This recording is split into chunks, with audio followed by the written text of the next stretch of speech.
The Dust Lady photo has become one of the iconic images of 9/11. The image of a woman, shocked and disoriented, completely covered in dust from the demolition of the Twin Towers, brings the nearly incomprehensible events of that day down to a human scale. But of course the Dust Lady was not the only one to feel the effects of the blanket of dust that descended on Manhattan after the towers fell.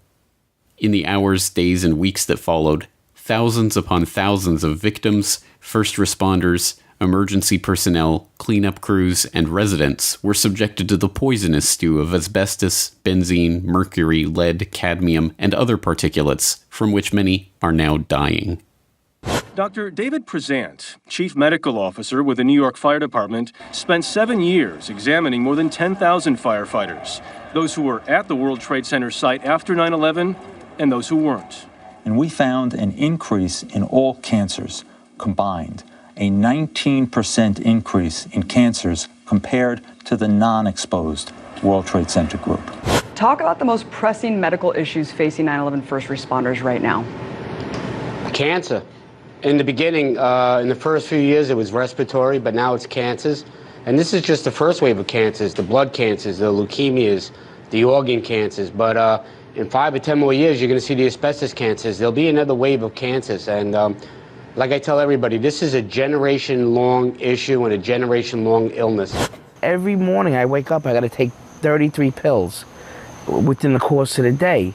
At 47 years old, I have lungs of an 80-year-old man that would have been a smoker. People say you have to forget about 9/11. And I say, how could I forget about 9/11 when every morning I got to take this medication and walk around with an oxygen tank? If the brave men and women who had rushed to the World Trade Center in the chaotic days after 9/11 to help with the search and rescue had done so knowing the risks they were facing, that would be one thing. But of course they did not. They had been given false assurances by Todd Whitman, the EPA administrator who assured the public just days into the cleanup that the air was safe to breathe. You know asbestos was in there, is in those buildings, lead is in those buildings. There are the VOCs. However, the concentrations are such that they don't pose a health hazard.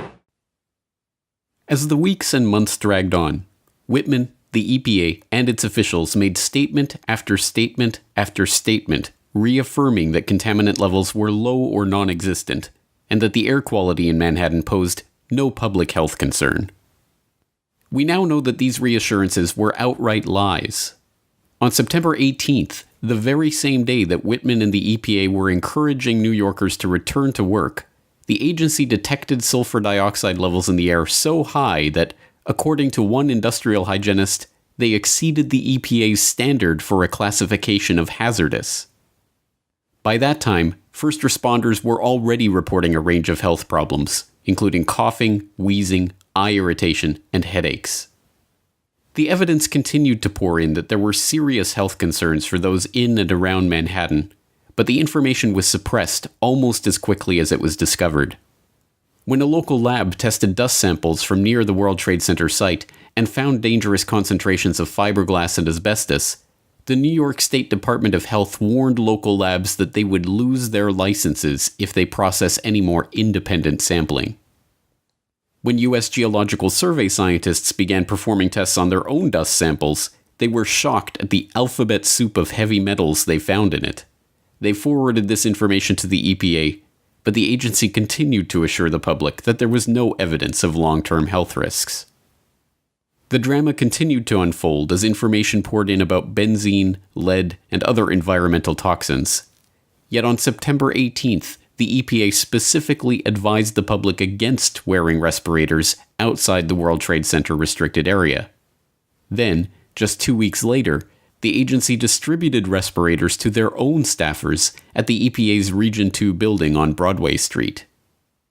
As scientists, industrial hygienists, and even other government officials began to accuse the EPA of covering up the true extent of the problem in New York, the agency continued with its dogged assertion that the air was safe to breathe.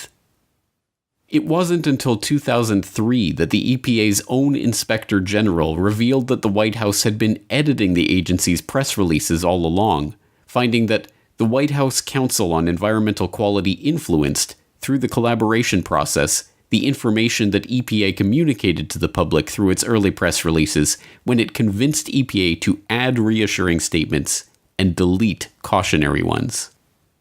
When new documents were released to the public in 2011, on the eve of the 10th anniversary of 9/11, it was discovered that this editing was even worse than originally feared. There were clear warnings, specifically on Water Street, which for those people in this area know is not far from Wall Street, that showed that the levels of contaminants in the air were too high for people to go back. That was removed, which was bad enough, and then replaced with a recommendation that people go back to work. They were urged to go back, even though the early samples were showing that there were high levels of contaminants. And you point out also that in many cases they were telling people it was safe before they had even finished conducting initial tests. In one email exchange that happens on the 13th, so it's just a day and a half later, the people in Washington at the White House Council on Environmental Quality are telling the people up here, hey, Christine Whitman is coming up. She's going to talk to reporters because all the results so far have been so positive. Well, all the results so far showed almost nothing because there were almost no results. And yet they were committed to this message of reassurance despite the facts. And that's not the way it should happen. Outraged at the fact that they had been lied to and their lives put at risk, residents and workers in Lower Manhattan and Brooklyn sued Whitman and the EPA in 2004. In a 2006 ruling allowing the class action lawsuit to proceed, Judge Deborah A. Batts of Federal District Court in Manhattan excoriated Whitman, finding that her baseless assurances that the air was safe increased and may have in fact created the danger to people living and working in the area. Ruling that the EPA did, in fact, make misleading statements of safety about the air quality, Judge Batts said, "The allegations in this case of Whitman's reassuring and misleading statements of safety after the September 11, 2001 attacks are without question conscience-shocking." Batts's decision was overturned by a panel of judges in 2008, who ruled that misleading the public and contributing to the health problems and deaths of untold Ground Zero workers was not conscience-shocking enough to override her immunity from prosecution as a federal agent. If Whitman has a conscience at all, it is evidently not shocked by any of these accusations. She has not only never conceded guilt or even expressed sorrow for the ongoing sickness and deaths that her actions helped bring about, she has repeatedly defended the actions of herself and the EPA in general. Statements that EPA officials made after 9/11 were based on the judgment of experienced environmental and health professionals at EPA, OSHA, and the CDC, who had analyzed the test data that 13 different organizations and agencies were collecting in Lower Manhattan. I do not recall any EPA scientist or experts responsible for reviewing this data ever advising me that the test data from Lower Manhattan showed that the air or water proposed long-term health risks for the general public. Whitman's lies are not just those of another self-serving politician looking to save their job or stay out of jail. They are the lies of someone who has contributed to the deteriorating health and even the death of thousands of innocent men and women. For the victims of Christine Todd Whitman, the EPA, the White House Council on Environmental Quality, and all of the other agencies and officers who lied to the public about the health risks in New York, 9/11 is not a single day of horror that occurred a decade and a half ago. It is a slowly unfolding nightmare, one that every day brings them one step closer to their grave. The Dust Lady is one of the icons of the tragedy of that day. Should it be any surprise, then, that she, too, was ravaged by 9/11-related diseases and ultimately died of cancer last year? She was not the first person to die from the aftermath of 9/11. And, thanks to Christine Todd Whitman and the liars at the EPA who have consigned untold thousands to a similar fate, she will not be the last. My name's David Miller. On September 11th, 2001, along with hundreds of my fellow troops, I went to Ground Zero. No one asked us, no orders were given. We went because our city, our country, our neighbors were under attack. And we knew what to do, or at least we thought we did.